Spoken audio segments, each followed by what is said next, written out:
Hello and welcome to another AIC video. When I had a chance to review a P1 Gen 7 just about 2 years ago, I decided I had to have one, and I saved up for months and even sold quite a few things to be able to buy it, including my 25th anniversary ThinkPad, because I just had to have my own. Now, is it a perfect laptop?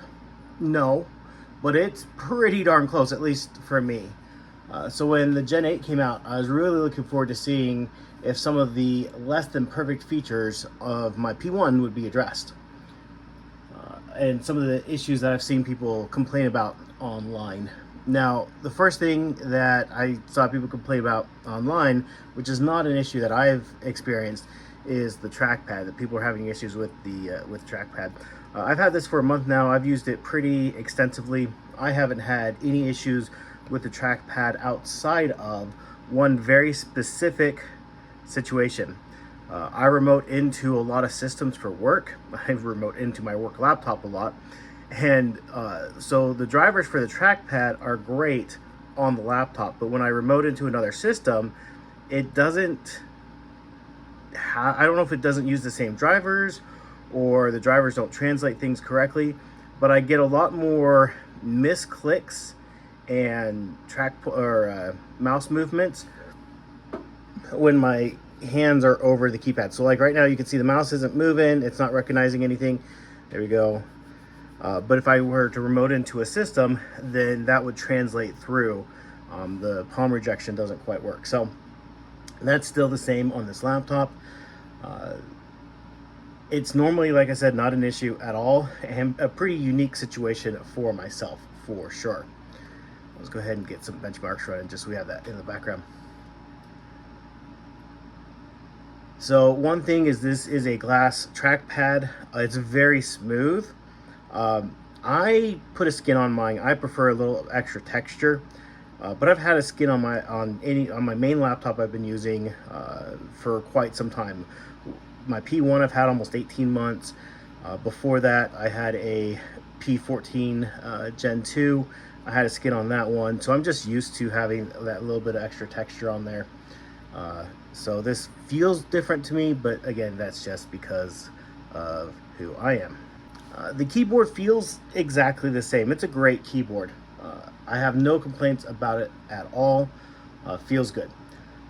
The only issue that I could even think about is that it is not replaceable. It is that plastic welded to the underside of the top plate. On Lenovo's flagship laptop, I personally feel like this should have been something that should be replaceable by the end user. I get probably just for the fact that, you know, they needed to make this as thin as possible, that really wasn't an option.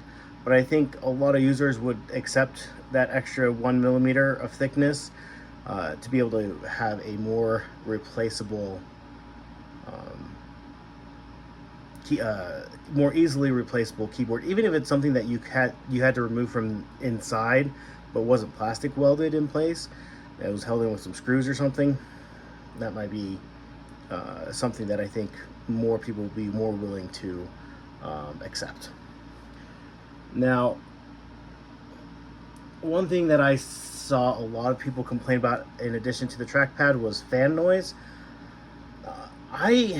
Especially on the Gen 7s, I really haven't been bothered by the fans. Like, I recognize that this is a higher performance machine and has a lot more to cool than, say, a T14 with a Core 5 or whatever, or a Ryzen 5. So yeah, you're going to get more fan noise, especially if you're doing anything like running benchmarks, or you're doing CAD work, or playing some video games, or whatever it might be. You are going to get a bit more fan noise. But I notice, you know, if I have all the updates, firmware updates, BIOS updates, the NVIDIA software up to date, I don't get a lot of fan noise on here, and at least not to the point where it's intrusive. And you can probably hear in the background, I'm in Arizona. My office is in my garage, so I have a portable AC unit.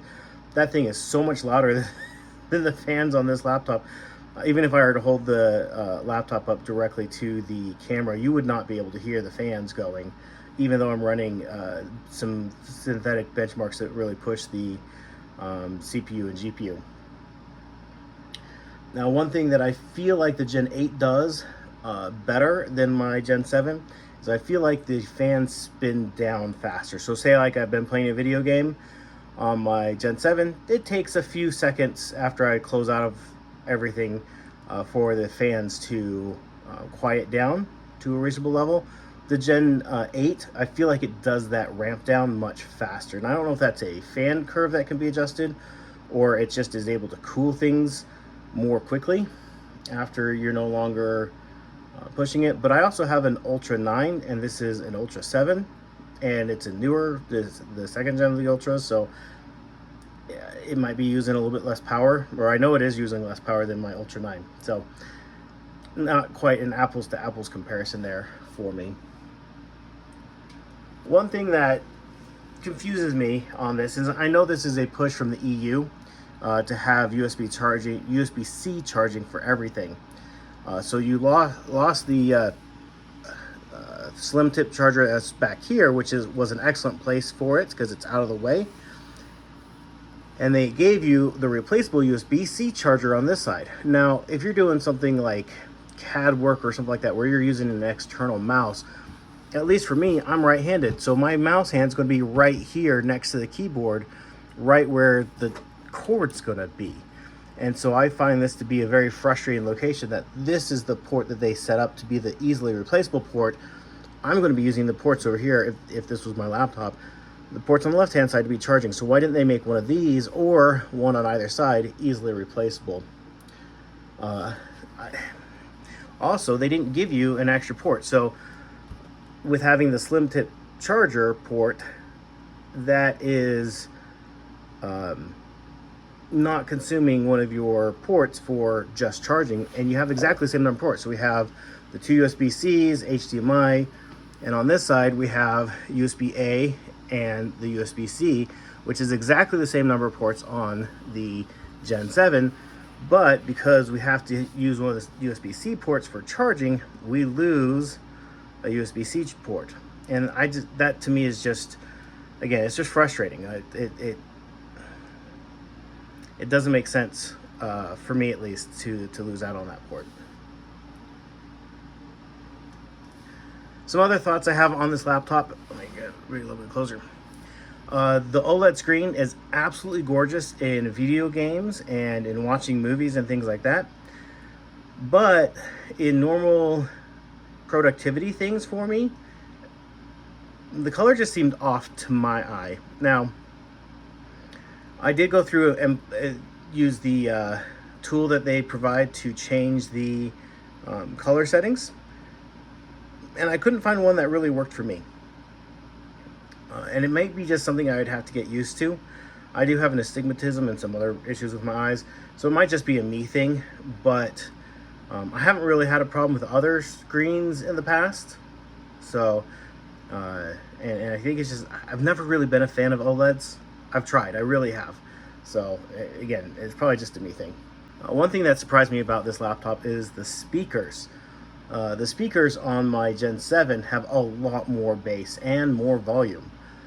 I don't understand why. I would think that being basically essentially exactly the same chassis and the same speakers, at least as far as the shape goes, that they would be the same, and they're not. Maybe mine are just broken in a way that I find more pleasing to my ear. But yeah, it just